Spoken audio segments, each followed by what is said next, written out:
En un mundo futurístico ya no es necesario la memoria. Ahora hay una tecnología que te permite volver a ver cada recuerdo, cada memoria de tu vida. ¿Cuáles son los impactos filosóficos y humanos de esto? Exhalación de Ted Chiang. Bienvenidos a este episodio de Bibliotequeando. Les habla su anfitrión Ricardo Lugo. Gracias por escuchar este podcast que resume y discute libros. Si quieres seguir aprendiendo aún más a través de la lectura, puedes suscribirte al canal de YouTube, seguirme en las redes @bibliotequeando, también suscribirse al blog donde analizo y resumo libros y ponerle como siempre 5 estrellas al podcast para seguir apoyando este concepto y seguir apoyando la lectura. Antes de empezar con el resumen del libro, como siempre, un poco de contexto al autor. Ted Chiang, ya hemos hablado sobre él en este podcast, es un autor de ciencia ficción, pero en sus historias, cuentos cortos de ciencia ficción, tiene mucho debate, mucho pensamiento filosófico, como lo vieron en el episodio número 102, con el cuento ¿Te gusta lo que ves?, esa pastilla del Cali que te evita discriminar a las personas basado en su atractivo sexual. Él siempre busca temas modernos, problemas de hoy en día, en este caso discriminación basada en apariencia, para después extrapolarlos a un mundo futurístico con ciencia ficción. En este caso, lo hace con esta historia que no se llama Exhalación. Exhalación es el cuento, la colección de cuentos completos, es el libro. Si quieres comprar este libro, busca en Amazon, en tu librería, Exhalación de Ted Chiang. Este cuento específico se llama La verdad del hecho, la verdad del sentimiento, ya llegaremos allá. Pero el autor para mí me gustó mucho porque era una versión de Borges moderna, no en la misma calidad literaria, menos léxico, menos juego de palabras, pero definitivamente yo veo a Ted Chiang como un producto de la evolución de Borges, de esos conceptos físicos, metafísicos dentro de la literatura. La vez pasada en el episodio 102 no hablé casi de la vida personal de Ted Chiang, pero él es estadounidense, sus padres nacieron en China, sus familias huyeron a Taiwán durante la Revolución Comunista, su mamá fue la pasión por la lectura de Ted Chiang viene de su madre, que fue bibliotecaria, ya está retirada hoy en día, ambos están vivos, su mamá y su papá. Y como mencioné, es un excelente autor hoy en día, es uno de los autores preferidos, de hecho, aquí en Estados Unidos por Barack Obama, el antiguo, por supuesto, presidente del país. Esta es una frase que escuché de Obama sobre Ted Chiang. Al igual que predecesores tan variopintos como Philip Dick, Jorge Luis Borges, Ursula Le Guin, Margaret Atwood, Haruki Murakami, Kazuo Ishiguro, Ted Chiang explora los temas típicos de la ciencia ficción del modo menos típico imaginable. Y estoy muy de acuerdo con esa frase de Barack Obama. Siento que Ted Chiang te coloca en un mundo claramente no existente, claramente ficticio, distópico en ciertos momentos, pero extrañamente familiar. Me recuerda un poco a Aldous Huxley, Margaret Atwood, como dijo Obama, mismo George Orwell. Ellos son más literatura distópica, por lo menos sus obras más famosas, pero logran ponerte en un mundo que no existe, que nunca has conocido, pero que se parece tanto de la percepción o como tú lo vives como ser humano, se parece mucho al mundo actual y por lo tanto conecta uno mucho con estas obras. Entonces, Ted Chiang para mí es uno de los mejores en eso. Como les mencioné, la verdad del hecho, la verdad del sentimiento. Ese es el cuento específico dentro de Exhalación que les voy a resumir.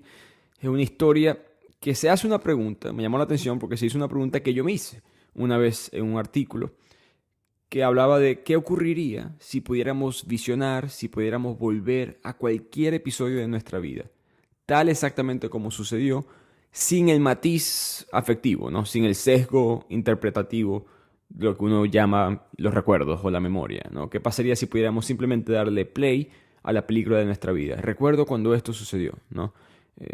¿Cuál sería ese mundo? ¿Sería mejor? ¿Sería peor? Si pudiéramos simplemente buscar la realidad objetiva en un video, ¿cuáles son las implicaciones de eso moralmente, humanamente y filosóficamente? Y algo que me encanta de Ted Chiang es que al final de su colección de cuentos, él siempre coloca un párrafo, 2 párrafos cortos, pero explica por qué uno escribió el cuento y cuál es su opinión sobre ese debate moral que él mismo se presentó en la obra. Entonces, haré eso al final del resumen, les diré la opinión de Ted Chiang, les diré un poco la opinión mía, pero empecemos con esta corta pero interesante historia, la verdad del hecho, la verdad del sentimiento. El autor implementa una estructura muy interesante en este cuento porque cuenta 2 historias en paralelo que nunca se conectan. De hecho, suceden en 300, 400 años de diferencia. Simplemente son conectadas filosóficamente, ya van a ver cómo. Una historia va a ser unos africanos en una África mucho más primitiva, cuando están empezando a llegar los europeos, misioneros, cristianos, los que recuerdan el episodio de Todo se desmorona de Chinua Achebe, van a ver varios elementos parecidos. Y otro es un mundo futurístico, cercano, pero futurístico, narrado en la perspectiva de una primera persona donde está esta tecnología que mencioné. Entonces el narrador empieza contando los avances tecnológicos de este mundo futurístico y él nos cuenta que esta nueva tecnología le ha impedido que su hija, Nicole, pueda escribir. En este mundo hay una tecnología que permite grabar cada momento de tu vida. Tú tienes una especie de cámara encima tuyo y tú puedes estar grabando cada segundo. Después, rápidamente, puedes buscarlo, volverlos a ver. Así como tú y yo utilizamos quizás Google Fotos o Dropbox, cualquier tipo de nube, para ver nuestras fotos y videos. Imagínate eso, pero 24/7. Puedes ver cada segundo. La gente no lo usa para todo, sería imposible. Nadie quiere volver a ver la vida o el día completo anteriormente, pero ¿dónde dejé mi cartera? ¿Dónde están las llaves del carro? ¿Qué fue lo que me dijo mi jefe que hiciera en esa reunión? Para ese tipo de cosas se utilizan lo que se llaman los life logs o los registros de vida. Estos life logs es un servicio creado por una empresa llamada Remen.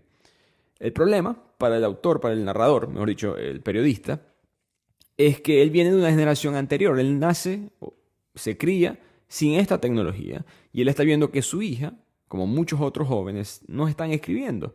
Porque ¿para qué escribir? Tú simplemente estás sentado en el colegio, ves lo que la profesora te está diciendo y tú puedes volver a reorganizar tus notas o tus pensamientos, mejor dicho, escuchando las partes claves de la clase. La misma tecnología tiene como un sistema que tú puedes como que resumir, editar, escribes de cierta manera en el sentido que puedes reorganizar palabras, puedes ver subtítulos, pueden leer, pero no están escribiendo ni a mano ni tipeando en un teclado.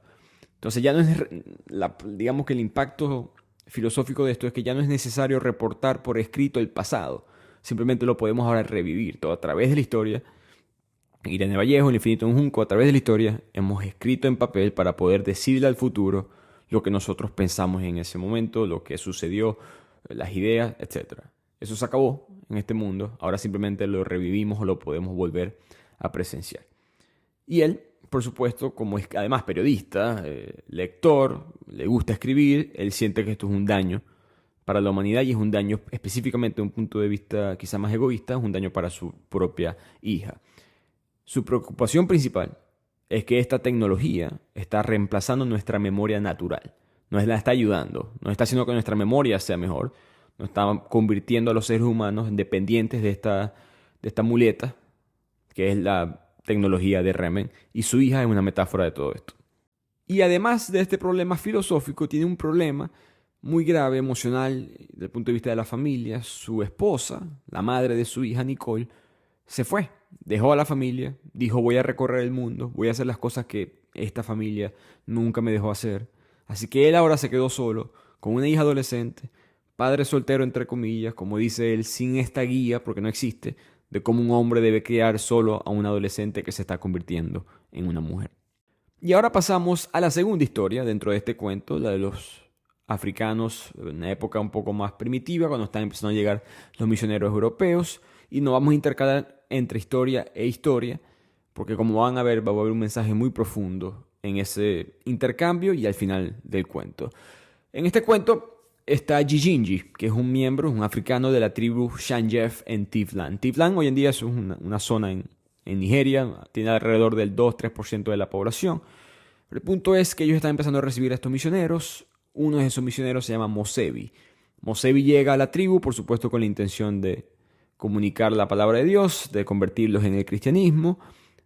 Los nigerianos, los africanos, la gente de Tiflan, lo reciben con, como dice el autor, un cortés escepticismo. Por supuesto, viendo que todas sus ideas son extrañas, son de afuera, y no están muy de acuerdo con ellas por esa razón. Pero hay algo muy interesante. Mosebi, este misionero, está escribiendo todo lo que él está presenciando, por razones personales, por razones culturales, y se lo muestra a los Gigginji, a Gigginji, mejor dicho, a este personaje de la historia, el africano. Y Gigginji no sabe leer porque la cultura de la tribu es oral. Es una cultura únicamente oral, como Sócrates, como Jesucristo. Ellos preferían la palabra oral que la palabra escrita. No valoraban el lenguaje como tal. Por lo tanto, ellos nunca les interesaba estos libros que traía Mosebi, que es un problema para él, por supuesto, en este proceso de ser un misionero, pero Mosebi en verdad decide aún así quedarse, formar parte de esta tribu de una manera u otra. Por supuesto no es alguien miembro de la tribu, pero va a vivir, pasar tiempo con ellos. La tribu un día, o Gigi un día, se da cuenta que el misionero saca un libro que se ve muy diferente a los demás que le había visto. Por alguna razón, por el papel, por el bordaje, el libro parecía más importante. Y Gigi le pregunta qué libro es ese. Mosebi le responde, la Biblia. En este libro, aquí está toda la historia de nosotros, de dónde venimos. Nosotros somos hijos de Adán, el primero en caminar en la tierra. Gigi le responde, bueno, nosotros tenemos una historia muy parecida. Aquí toda la tribu somos descendientes de Shan-Jef y todos en Tifland somos descendientes de Tif. Mosebi le responde, sí, pero es que Tif es descendiente de Adán. Y Gigi se lo queda mirando así como que extraño, como que de dónde sacas ese invento, eso nunca ha sido contado así. Y le pregunta por qué pones eso en el papel. El misionero responde, bueno, porque el papel cuenta una historia.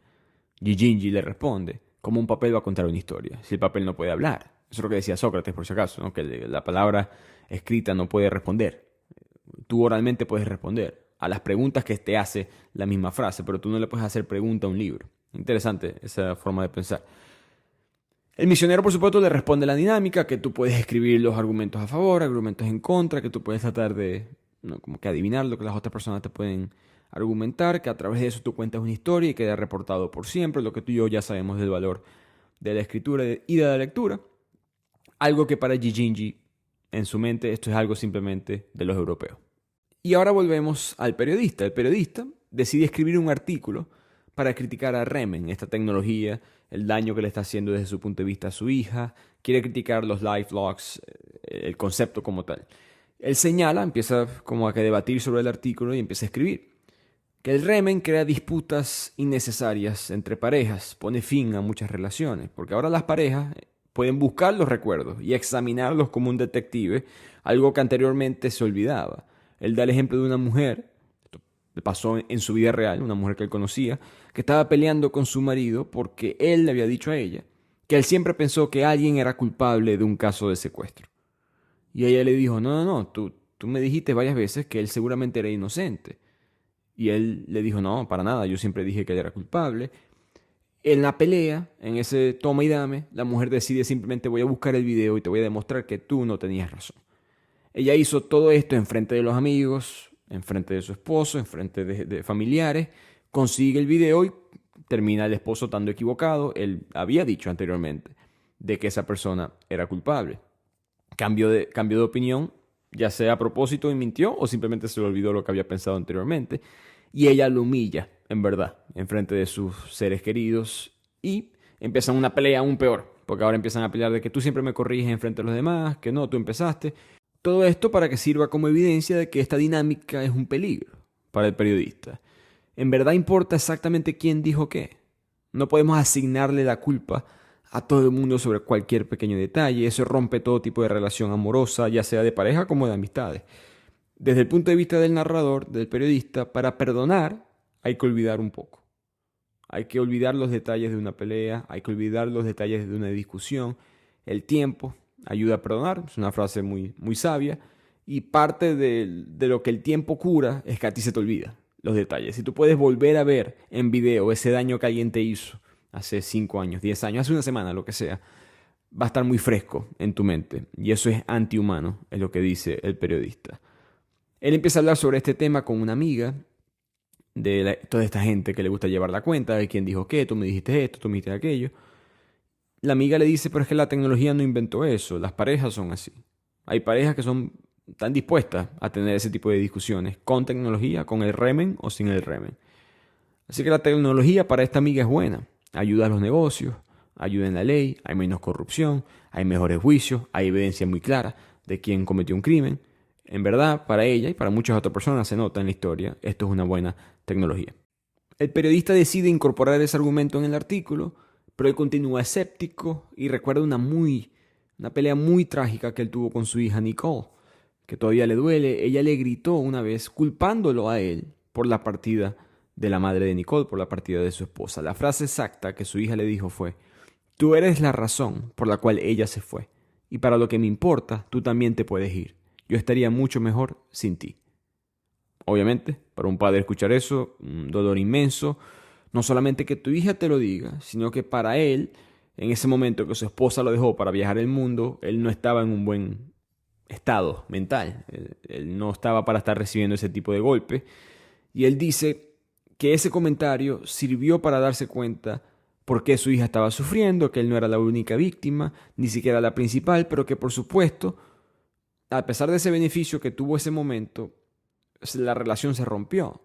Se dio cuenta de que había algo muy distante entre él y su hija, y no fue hasta años después, en el día de su graduación, de la graduación de bachillerato de la hija, que ellos dos se abrazan, y en ese abrazo él sintió que ella le dijo todo lo que él tenía que saber. Él sintió que como que estás perdonado, o discúlpame por lo que yo hice, se había reparado la relación. Desde su punto de vista, lo único que logró que ese abrazo se diera, que ese momento entre él y su hija se diera, es que el tiempo pasó. Simplemente el olvido ayuda nuevamente a perdonar. Antes de continuar con este resumen, con este episodio, gracias nuevamente por apoyar el podcast. La idea es seguir creciendo el conocimiento, el aprendizaje, la cultura de todos nosotros, los hispanohablantes, un libro a la vez. Pueden en el link de la biografía de Instagram o en el link de este podcast entrar a la librería digital más grande de toda Latinoamérica, Busca Libre. En buscalibre.com, específicamente en ese link de Bibliotequeando, vas a poder conseguir distintos libros con envío a toda la región latinoamericana y en Estados Unidos para seguir fomentando la lectura. Muchos de los libros que discutimos en este podcast, más muchos más, los vas a poder conseguir en Busca Libre y así seguir leyendo y aprendiendo. Así que hagamos una pequeña pausa en este punto, entendamos qué es lo que está sucediendo en estos dos cuentos.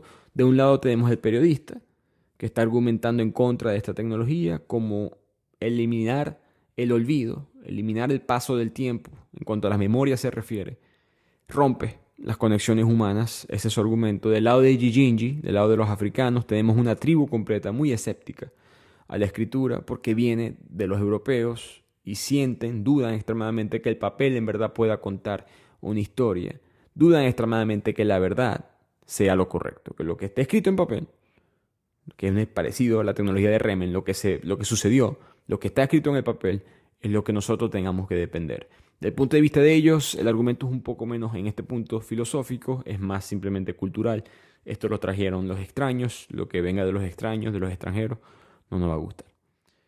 Volvemos nuevamente a Gijinji, que continúa aprendiendo sobre la escritura con Mosebi. Gijinji nunca le interesó mucho, digamos, la historia cristiana como tal. Le llamaba la atención las historias por el punto de vista de la historia. El arca de Noé y Adán y Eva le parecían interesantes, mal contadas desde el punto de vista de él. Una cultura oral, el arte de contar las historias es más avanzado. Pero él encuentra una especie de conexión con Mosebi. Se crean una especie de amistad. La discusión es muy filosófica, muy interesante entre ambos. Eventualmente Gijinji, que está aprendiendo más o menos a leer, dice que ¿qué es esto de las palabras? ¿Cómo qué palabras? Y Mosebi le explica, bueno, es que tú escribes una palabra. Así como tú y yo ahorita estamos hablando en palabras, tú tienes que escribir cada palabra separada, porque Gijinji leía el papel y veía una palabra, después un espacio, otra palabra, un espacio, otra palabra, y Gijinji no entendía. Mosebi le dice, bueno, hay separación. Y Gijinji, yo no hablo separado.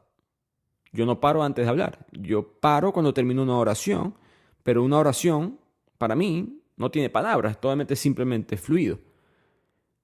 Eso es algo, a mí me dejó pensando mucho, esa parte del libro, ¿no? Como uno está ahora limitado por cómo piensas en palabras. Hablamos sobre esto una vez con Martín Campos, de el límite, lo que se llama el determinismo lingüístico. Hay una mujer que estaba hablándose, ella era sordamuda, se estaba hablando ella misma con el lenguaje de ASL, American Sign Language, el lenguaje de señas, y con ese idioma ella estaba pensando, ella estaba hablando sola, pero estar sentada sola, para ella pensar tiene que mover las manos. Ese es el lenguaje que le permite a ella pensar. Obviamente uno ve ese ejemplo y uno se da cuenta de las limitaciones de explorar ideas, de explorar conceptos que puede tener una persona que solamente puede pensar con las manos, con señas. Pero así como hay limitaciones en ese idioma, hay limitaciones en el español, en el inglés, en el francés, en el mandarín, elija un idioma, todos tenemos limitaciones. De ahí el argumento de que, argumento no, lo que muestra la evidencia de que el hablar otro idioma te hace más inteligente porque abres como que otro camino más en tu cerebro, otra manera de pensar, otra manera de explorar una idea. Y Gigindi se acaba de dar cuenta que todo este tiempo él estaba hablando con palabras. Él nunca lo supo hasta ese día. Cuando Mosebi le explicó lo que eran las palabras en una oración, Gigindi se dio cuenta, ok, yo estaba pensando en palabras. Y ahí es que se da cuenta de las limitaciones de pensar en palabras. Para él, él pensaba en oraciones. Muy interesante para mí esa discusión. Que continúa con Gigindi viendo que el misionero, que Mosebi, estaba escribiendo algo en un papel. Y Gigindi le pregunta, ¿qué estás escribiendo? Y Mosebi, bueno, estoy escribiendo mi discurso para el discurso que tengo que hacer en la noche, en la misa, quiero escribir lo que tengo que decir. Y Gigindi le pregunta, ¿pero que no sabes lo que vas a decir? Y Mosebi, o sea, sí, pero tengo que escribirlo para saber qué voy a decir. Gigindi, bueno, ¿sabes o no sabes? El que habla está claro de lo que tiene que decir. Y Mosebi, no, claro, yo te entiendo, pero es que tienes que reportar primero lo que vas a decir para yo explorar la idea de lo que voy a decir después. Para Gigindi esto es muy extraño y es muy interesante, en verdad, el argumento de él. Si sabe lo que estás diciendo porque lo estás escribiendo. Pero poco a poco Gigindi empieza a verle el valor a la escritura, a cómo ciertos pensamientos, al verlos escritos, lo puedes pensar, meditar por un poco más de tiempo. Y empieza a cambiar de opinión, no culturalmente. Él no empieza a escribir ni nada por el estilo, pero empieza a entender la manera de pensar de Mosebi, que, vuelvo y repito, es una metáfora, en verdad, de lo que es Europa, la cultura europea llegando a África. En ese proceso de interés por la escritura y la lectura, Gigindi le pide a Mosebi que muestre algún tipo de documento donde está la historia preferida de Gigindi, que es cuando se dividieron las tribus Tiv en las distintas tribus. Antes eran una sola tribu y poco a poco se dividieron en distintas tribus. Él quería tener ese papel porque a él le encanta escuchar esa historia del mejor orador de los Tivs, un hombre que se llama Kokwa. Cuando le está contando nuevamente Kokwa, está contando esta historia de cómo se separaron las tribus, Gigindi ve el papel, ya él sabe leer en este punto, ve el papel y se da cuenta que hay partes que cambiaron. El mensaje era el mismo, pero ciertas palabras no estaban, ciertas partes se agregaron, ciertas partes se saltaron. Por lo tanto, Gigindi empieza a tener una discusión con Kokwa y le dice, mira, la última vez tú dijiste que los Uyenwi capturaron a las mujeres y niños y se los llevaron como esclavos. Eso es lo que dice el papel. Pero ahora dijiste, hicieron esclavos a las mujeres, pero que no pararon ahí, que hasta a los niños los hicieron esclavos. Es la misma historia, pero la contaste diferente. Kokwa y para los demás, todos los demás en la tribu que no han sido expuestos a Mosebi dicen, no, es la misma historia. No hay ningún tipo de diferencia entre una y la otra. El mensaje sigue siendo el mismo. Ese es el punto de una historia. Y además le recuerdan a Gigindi, mira, este no es tu lugar, ¿no? Tu lugar en la tribu no es juzgar sobre estas cosas, tu lugar en la tribu es otra. Una cosa que quiero decir sobre eso, hay un libro muy bueno que yo le hice resumen en el podcast, el Amanecer de Todo, un ensayo histórico, habla del concepto de la propiedad privada, que hay una idea que la propiedad privada se inventó con la agricultura, es hasta enseñada en las universidades hoy en día. Y eso no es cierto, argumenta el libro. Este es el ejemplo perfecto de la propiedad privada. ¿Qué es la propiedad privada? Tú tienes un carro, tú no puedes hacer lo que tú quieras con el carro. Tú no lo puedes parar, estacionar donde tú quieras, tú no puedes manejar tan rápido como tú quieras, tú tienes que ponerte el cinturón, tienes que sacarte una licencia de conducir, tienes que pasar un examen, registro, seguro, etc. Hay 1000 condiciones que tú tienes que tener que cumplir, que alguien más te puede forzar a cumplir. Este alguien más, por supuesto, siendo el gobierno. ¿Qué es lo que es la propiedad privada? ¿Por qué en verdad tu carro es propiedad privada? Porque tú puedes poner una línea imaginaria, porque no existe, pero una línea imaginaria alrededor del carro y decir, tú no puedes entrar a este carro. Tú no lo puedes tocar, tú no lo puedes chocar. Yo sí, pero tú no. Yo tengo derecho a quién entra en ese carro. Eso es la propiedad privada. Y en los argumentos de ellos, estos dos historiadores en el libro, pensadores en verdad, eran anarcosocialistas, si no me equivoco. Bueno, uno era anarcosocialista, el otro autor era anarquista puro. Por lo tanto, tenían pensamientos diferentes y el argumento del libro era propiedad privada es simplemente esa línea imaginaria, punto. Y muestran evidencia de tribus africanas, tribus indígenas, antes de la llegada de los europeos, con el reporte de esto, de que la clan, por ejemplo, dentro de una tribu habían clanes, el clan del venado. Yo soy el único que puede cazar venado. Más nadie en el clan, más nadie en la tribu puede cazar venado. Solamente nosotros, los miembros de esta clan. Eso es propiedad privada. Yo soy el hombre de la medicina de la tribu. Yo soy el que da medicina, hierbas a los demás, el que dice cuál es el medicamento o el procedimiento médico en términos modernos que hay que hacer. Más nadie lo puede hacer. Eso es propiedad privada. Y en este caso de los Gijinji, le dicen, este no es tu lugar en la tribu es otra. Eso es propiedad privada. Esa línea de decir tú no puedes opinar sobre esto. El mismo Kokwa que cuenta la historia, Gijinji no puede contar historia. Kokwa la cuenta, esa es su responsabilidad. Él es el dueño de la historia y es el que la puede contar. Más nadie tiene potestad sobre esa historia. Esa historia no es tuya, es de Kokwa. This episode is brought to you by LifeLock. Between two-factor authentication, strong passwords, and a VPN, you try to be in control of how your info is protected. But many other places also have it, and they might not be as careful. That's why LifeLock monitors hundreds of millions of data points a second for threats. If your identity is stolen, they'll fix it, guaranteed, or your money back. Save up to 40% your first year. Visit lifelock.com/podcast for 40% off. Terms apply. This episode is brought to you by Progressive Insurance. Do you ever find yourself playing the budgeting game? Well, with the Name Your Price tool from Progressive, you can find options that fit your budget and potentially lower your bills. Try it at progressive.com. Progressive Casualty Insurance Company and Affiliates. Price and coverage match limited by state law. Not available in all states. Entonces, el que quiera escuchar ese episodio lo puede escuchar en el podcast, muy interesante el libro. Pero eso es lo que está sucediendo en este momento en África y creo que Ted Chiang lo sabe, por eso que cuenta esa historia de esa manera. En privado, volviendo a Gijinji, en privado él se siente apenado, como que se sintió regañado y digamos que descarga la frustración escribiendo. Y escribiendo aprende más sobre el valor de lo mismo. Ya está en un proceso de que ha aprendido bien a leer, ya puede practicar el escribir y, vuelvo y repito, entiende, comprende el valor de la escritura. Con esto y con el pasar del tiempo y con la influencia europea en África empiezan a haber más problemas sociales y políticos en la tribu.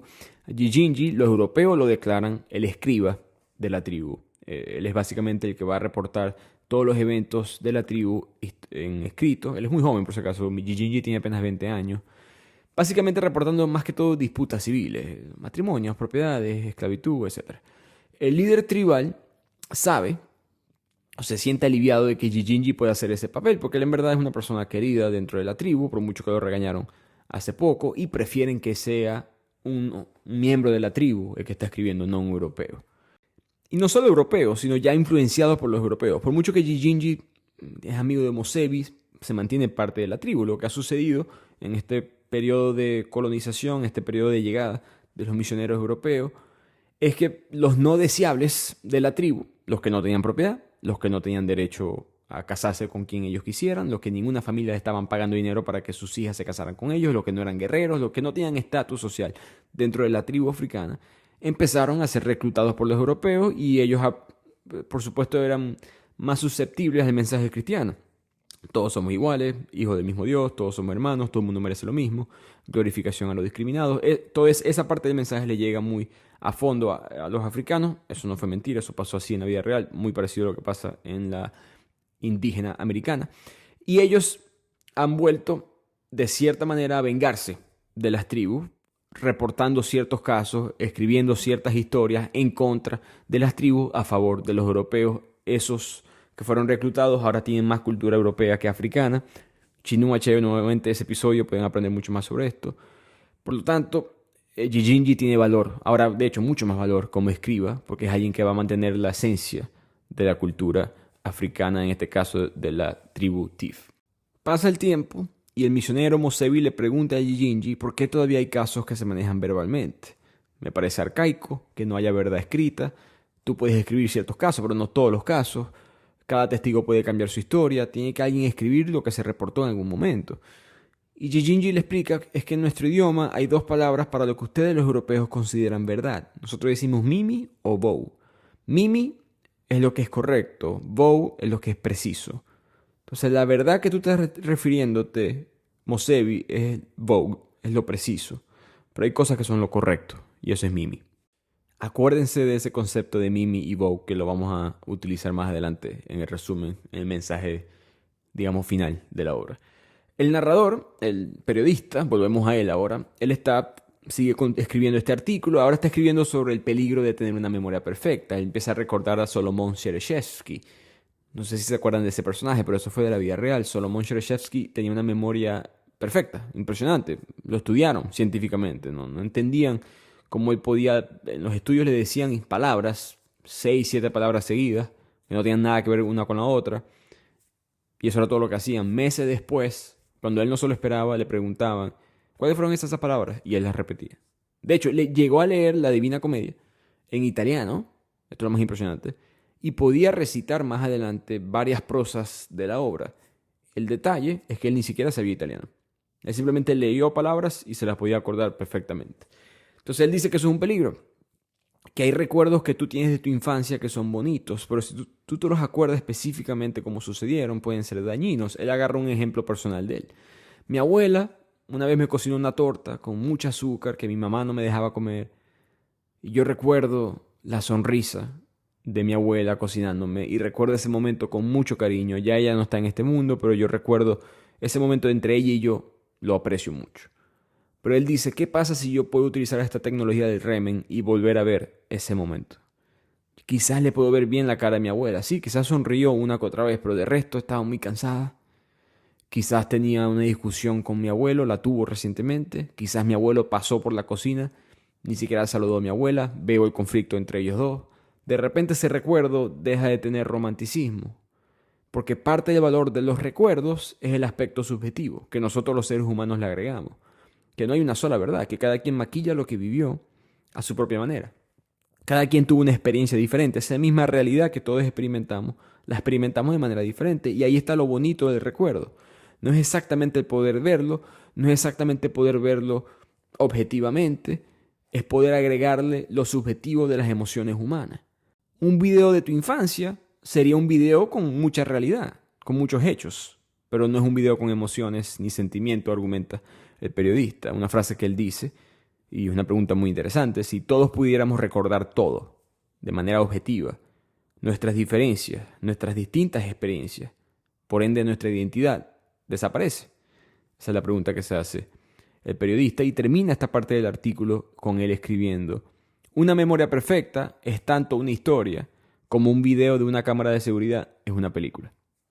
Una frase muy profunda, la subrayé 2 o 3 veces cuando la leí, que es lo que más me gusta de este autor, la habilidad de, así él esté en desacuerdo, porque en todos sus cuentos siempre hay como un debate como que a favor, en contra, así él esté él como persona en desacuerdo con el argumento del otro lado, él busca una manera muy interesante, muy profunda de argumentar el sentimiento humano que tendría ese lado. Y esa habilidad no es fácil para las personas y hasta para algunos autores de realizar. Pero volviendo al periodista, le está terminando el artículo y él decide, bueno, yo no puedo ser un hipócrita, tengo que probar Remen primero. Tengo que probar esta tecnología, yo no la pruebo por cuestiones ideológicas, pero debo hacerlo antes de terminar este artículo y voy a elegir volver a ver cuál es el recuerdo que quiero volver a presenciar. Esa pelea con Nicole, con mi hija, tiene que ser un recuerdo que tenga mucho impacto emocional para yo en verdad poder juzgar esta tecnología de la manera correcta. No puedo simplemente buscar un recuerdo inocente, tiene que ser algo de alto impacto. Así que él abre el video. A lo que ve el video, se escuchan nuevamente esas palabras tan fuertes. Tú eres la razón por la cual ella se fue y para lo que me importa, tú también te puedes ir, yo estaría mucho mejor sin ti. Pero esas palabras no las dijo ella, las dijo fue él. Él ve el video, está desesperado, confundido, yo no dije esto, eso fue ella que me lo dijo a mí, yo recuerdo eso claramente. Él empieza a buscar en los archivos a ver si el video era de verdad, si había algún tipo de edición, si había sido hackeado, habla con el soporte técnico de Remen, nada, eso era el recuerdo objetivamente, eso era lo que en verdad sucedió. Empieza a ver él los minutos justo antes de esa frase, se da cuenta que él la está regañando a ella, diciéndole que me volvieron a llamar del colegio, que estás saliendo mal en las clases, que te la estás pasando con gente que no debes. Y ahí es cuando él se da cuenta de la verdad. Él fue el que le dijo eso a su hija. Él le dijo, tú eres la razón por la cual ella se fue. Y para lo que me importa, tú también te puedes ir, yo estaría mucho mejor sin ti. Él nunca pensó que él fuera un padre que pudiera decir eso, pero lo fue, lo era y lo es. Con este shock, con este golpe, Él empieza a buscar otros recuerdos y empieza a buscar el video de la graduación. Quiere ver el video a su hija y ver si en verdad ella estaba feliz. Y sí lo estaba, pero con esta realidad totalmente distorsionada, con ese recuerdo que él tuvo, con una narrativa totalmente equivocada, él decide, yo tengo que ir a la fuente del recuerdo. Esto es una memoria que yo he bloqueado por las razones equivocadas todos estos años. Tengo que ir a hablar con mi hija a ver qué fue lo que sucedió. De aquí la historia vuelve a los africanos y los europeos, y hay un problema para los europeos, que es que, y eventualmente para los africanos, que es que hay demasiadas tribus para ellos poder administrarla desde el punto de vista operacional, no desde el punto de vista militar. Pero desde el punto de vista político necesitaban, es más fácil controlar a poblaciones cuando las puedes juntar en un solo grupo, en un solo concilio, un solo representante. Desde el punto de vista político eso era más fácil para ellos. Esto es un muy buen mensaje de Ted Chiang de lo que sucede en África en esa época. Tú ves el mapa de África hoy en día, tiene muchos países.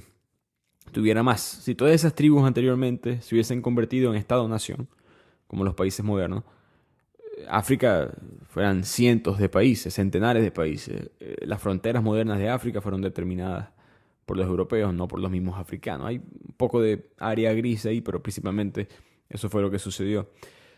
Con esta idea de los europeos que pueden forzar ese requisito a las tribus, hay un problema, porque las tribus tienen que ahora decidir con quién se van a fusionar, y hay política de por medio. Todas estas tribus, ellos básicamente son una especie de países, de entidades gubernamentales, y hay intereses políticos, económicos, financieros, sociales, culturales, de con quién te vas a unir.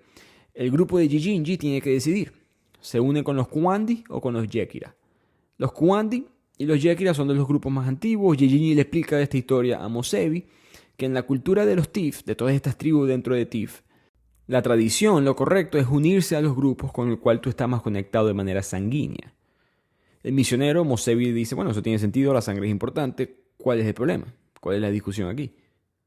Gijinji le dice, bueno, nosotros estamos más conectados a los Yekira.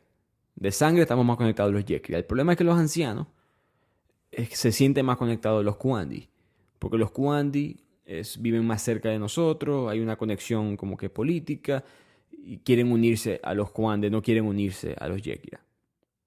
A pesar de que los Yekira es lo correcto.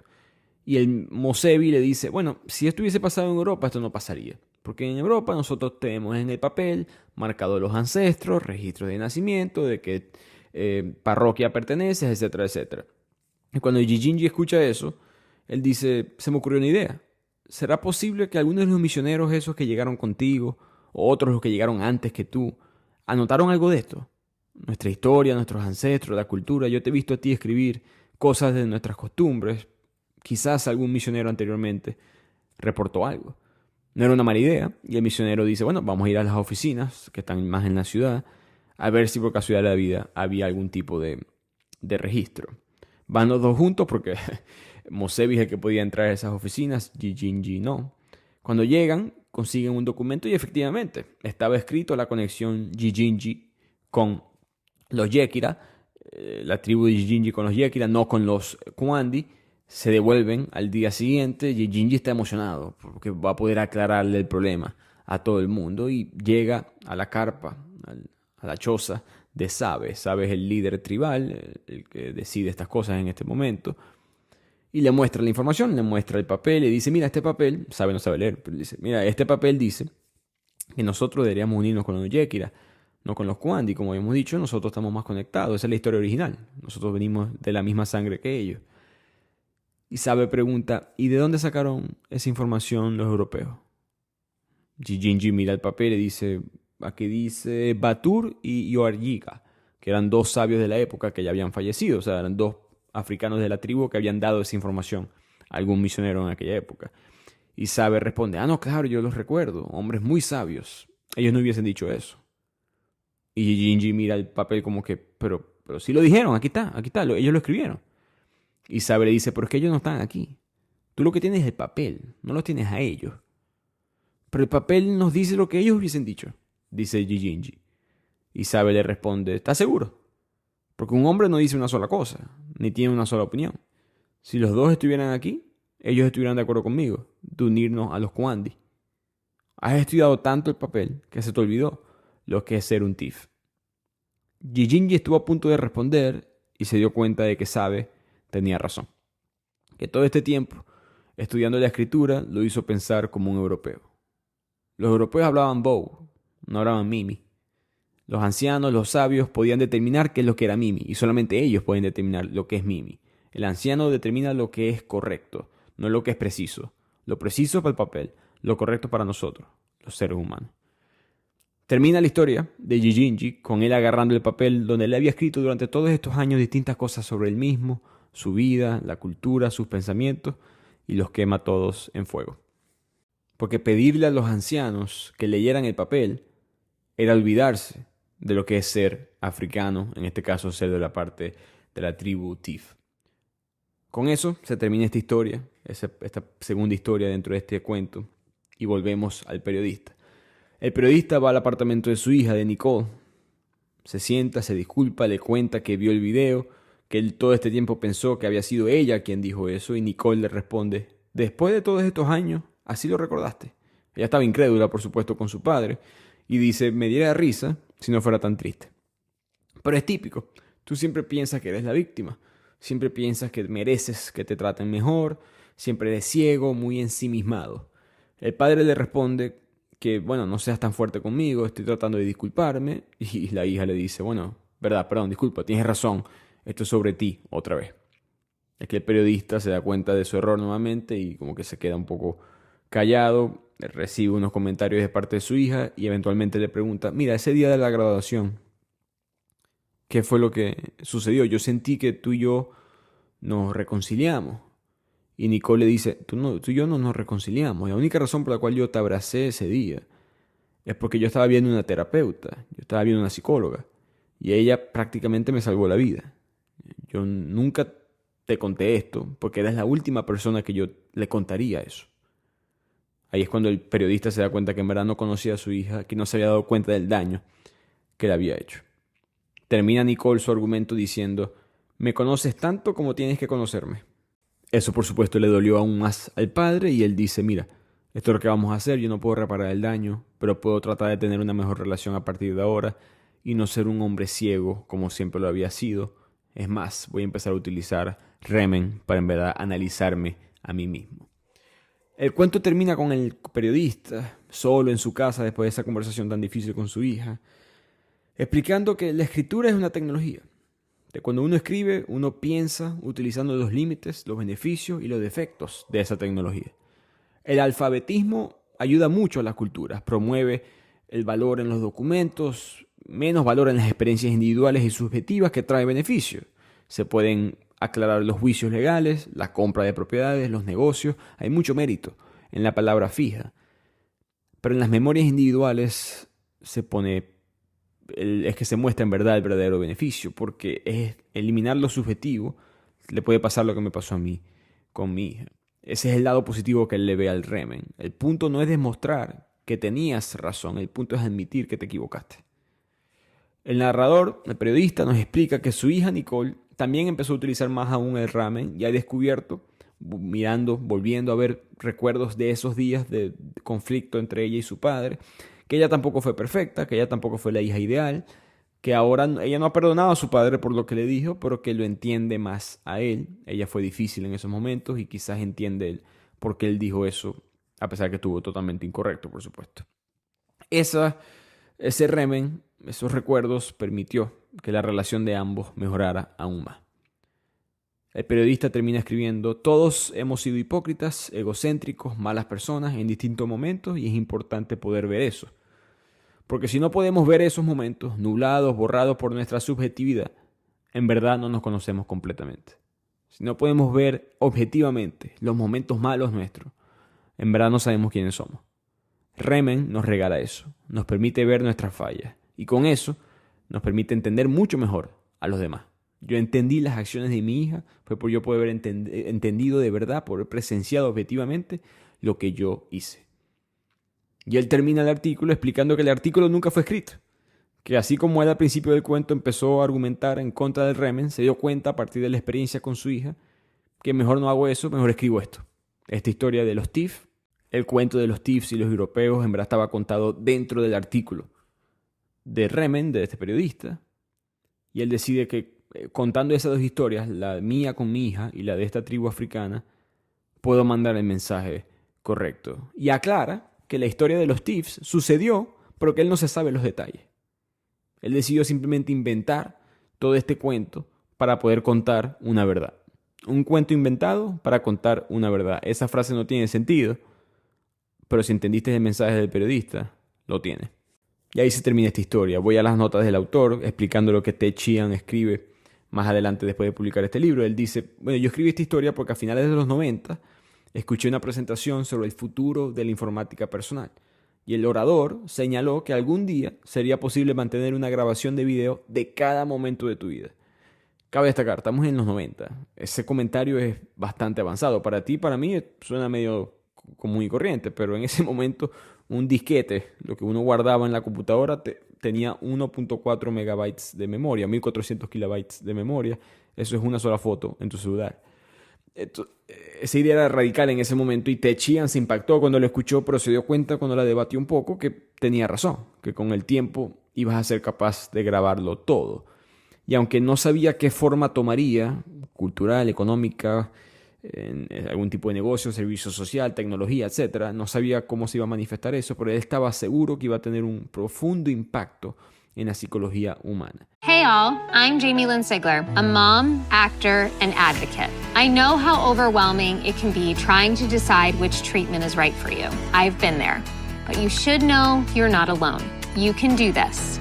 Start with some research, talk to the community, and most importantly, don't be afraid to ask your doctor questions. You might find results that speak for themselves. That's how I landed on Kesimpta. Ask your doctor if Kesimpta, ofatumumab, could be right for you. You can check out the details at kesimpta.com. Choosing a bottled Starbucks Frappuccino drink that's all flavor and just 100 calories? Easy. Choosing between creamy vanilla, double chocolate, and sea salt caramel flavors? A little harder. Try the delicious new Starbucks Frappuccino light drinks. Look for them wherever you buy groceries. Start with Starbucks Coffee. Intelectualmente nosotros somos muy conscientes de que nuestros recuerdos son falibles, ¿no? Que pueden ser incorrectos, eso lo sabemos. Pero rara vez hemos tenido que afrontar esa realidad. Ya que todos tenemos el mismo defecto, como que continuamos la vida con eso andando. Entonces, ¿qué nos haría a nosotros como seres humanos tener una memoria verdaderamente precisa? Y esa fue la pregunta que tuvo en su mente por unos 15, 20 años hasta que al fin escribe o la pone en papel con esta historia, con este cuento. Y él dice, siempre se me venía en la mente. Nunca logré avanzar la construcción de la historia en torno a ella. No quería simplemente escribir un ensayo y contarle, quería darle arte como autor literario que es. El empujón, lo que lo forzó a escribir algo sobre esto fue que leyó un ensayo de Walter Ong, un libro, mejor dicho, La oralidad y la alfabetización, que es un libro sobre el impacto de la palabra escrita en las culturas orales. Este ejemplo de los thieves y los europeos. Si bien ese libro hoy en día varios conceptos ya han sido como que muy cuestionados, por no decir rechazados, él dice, Chiang explica que él encontró revelador el ensayo, el argumento, se dio cuenta de ese debate entre lo oral y lo escrito, y él dijo que pudiera yo escribir quizás algún día una historia paralela entre la tecnología, cambiando nuestra cognición, y la próxima vez que eso suceda. Se refería a la escritura, que la última vez que el ser humano le llegó una tecnología que le cambió la manera de pensar fue la escritura, y que ahora, quizá más adelante, Remen va a llegar y lo va a volver a hacer. Leyendo un poco entre las líneas, lo que estaba diciendo ahorita Ted Chiang en esas notas al final del libro, él no está ni a favor ni en contra. Él lo que está diciendo es, esto va a llegar.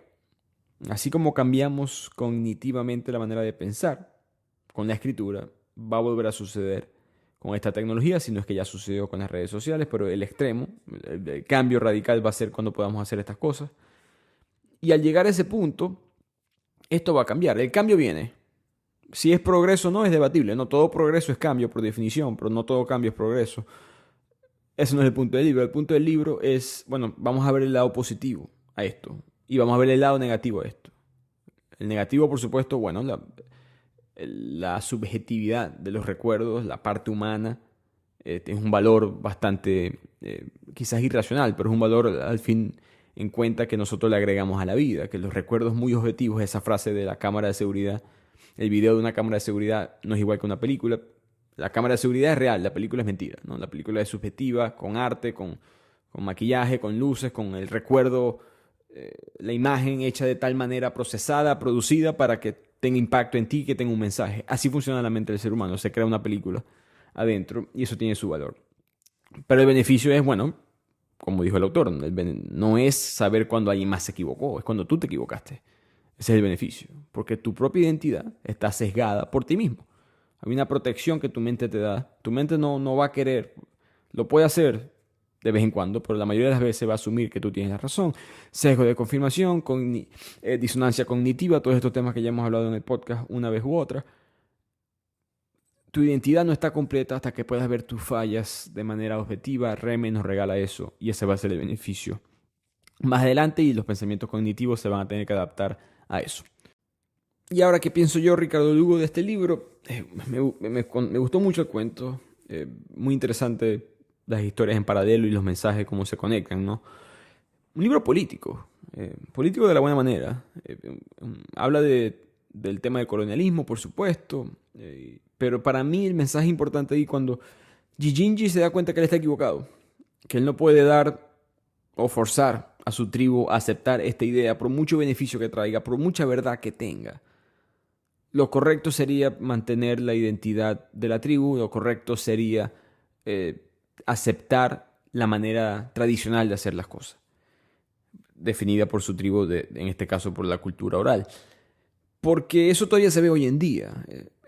Muchas ideas, yo lo veo con conocidos, con amigos, con gente que trabajo, de mi ambiente, que a veces no aceptan una idea porque viene no del occidente necesariamente, aunque creo que la mayoría sí, pero es que viene en un paquete de ideas. Viene con el paquete de una cultura, con el paquete de otro costo. No es solamente la idea, el aceptar una manera de pensar. Mira, ahora nosotros en la cultura occidental hacemos las cosas así, vemos el mundo así, pensamos en esto, X, Y o Z. Ahora esa idea tiene que llegarte a ti, América Latina, África, Asia, el mundo, Europa más cristiana ortodoxa, Europa del Este. Todas estas ideas del occidente tradicional le quieren llegar al resto del mundo. Y muchas de esas ideas son buenas. Pero ¿por qué hay tanto freno? En parte hay muchas razones, pero ¿por qué hay freno de parte de muchas personas, especialmente a nivel individual? Es que, bueno, tiempo, ya va, que eso no viene de mi cultura. Esa idea sí suena bien, pero es que si empezamos a hacer las cosas de una manera diferente, como las hacen ellos, perdemos elementos nuestros en ese proceso. Y por lo tanto prefiero rechazarte aquí, te pongo el freno aquí, antes de que me cueste mucho más adelante. Y la tribu africana, en la época de los misioneros cristianos, es una buena metáfora de eso, para bien o para mal. Entonces ese es uno de los mensajes que yo me llevo del libro, que muchas ideas no son aceptadas por la idea como tal, sino el aspecto cultural, el costo de esa idea más adelante. Segundo, que olvidar es necesario para perdonar. Creo que es una frase hasta cierto punto básica, la hemos escuchado o exactamente así o parecido, pero es importante procesar lo que eso significa. Que el olvidar también te permite olvidar algo incorrectamente, a nunca en verdad enfrentar el verdadero problema, que quizás nosotros perdonamos porque nos olvidamos de un problema. Al olvidarnos de ese problema, vemos el beneficio de ahora estar mejor con otra persona, pero ¿qué si nunca enfrentamos ese problema? Esa falla de la otra persona, esa falla principalmente tuya. Si simplemente se te olvidó, no hay mejoría, simplemente olvido, y eso tampoco es lo ideal. Y tercero, volviendo al punto de Ted Chiang, esa tecnología va a venir y nos va a cambiar y eso va a ser así, punto. ¿No? En la línea del tiempo de la historia del periodista, si recordamos este artículo, que no termina siendo un artículo en contra de Reme, él nunca menciona dónde se encuentran los TIFF hoy, ¿no? Eso lo dije yo al principio por contexto, pero él nunca habla de ellos, nunca habla de la cultura, nunca habla de si continúan sobreviviendo, te dejas incógnita. Yo no sabía quién eran los TIFF, por supuesto, cuando leí el libro tuve que investigar un poco. Te da esa sensación cuando lees la historia del cuento por primera vez, que es un grupo poco conocido, que quizás la tecnología acabó con ellos, ¿no? Que quizás la llegada de la escritura acabó con ellos. Te da esa sensación, cuando por supuesto no es la escritura como tal. Es que al permitir que entrara una idea de esa cultura, en el caso del occidente, con los europeos misioneros cristianos, bueno, eso era simplemente el primer dominó, todo lo demás iba a caer eventualmente. Y desde el punto de vista histórico, eso no tiene mucho, creo que mucho argumento. Desde el punto de vista moral o quizás humano, hay un mensaje, no voy a decir escondido, pero dentro de toda la historia. Como dice el periodista, conté una historia inventada para decir una verdad. Y creo que Ted Chiang hizo eso en todo el cuento, vamos a decirlo así. Tanto la historia del periodista, como la historia de la hija, como la historia de la esposa que se fue, los Thief, Gigi, el misionero cristiano, todo esto es inventado, pero te lo cuenta para contarte una verdad. Y ese, para mí, es el mensaje final del libro. Que hay verdades que puedes contar con mentiras. Por lo tanto, la tecnología ayudaría para eliminar esos errores. Y con eso llego al final de este episodio. Si quieren que yo continúe haciendo resúmenes de Ted Chiang o quizás de tu autor preferido nuevamente, envíenme al DM en Instagram, @bibliotequeando. Estoy disponible para aceptar sus sugerencias. No puedo llegarle a todos. Hay muchas personas que yo sé que les he respondido. Tengo ese libro en la lista, pero la lista es larga. Tengo un pequeño comentario que es que este es mi libro, o mi cuento, perdón, preferido dentro del libro de Exhalación. Pero Ted Chiang toca todos los temas, siento yo. Tiene para todos los gustos. Les recomiendo fuertemente que lo lean. Lo disfrutarían bastante. Al mismo tiempo, espero que hayan disfrutado del episodio. Nos vemos la próxima semana en otro episodio de Bibliotequeando. Les habló Ricardo Lugo. Saludos, disfruten el resto de la semana.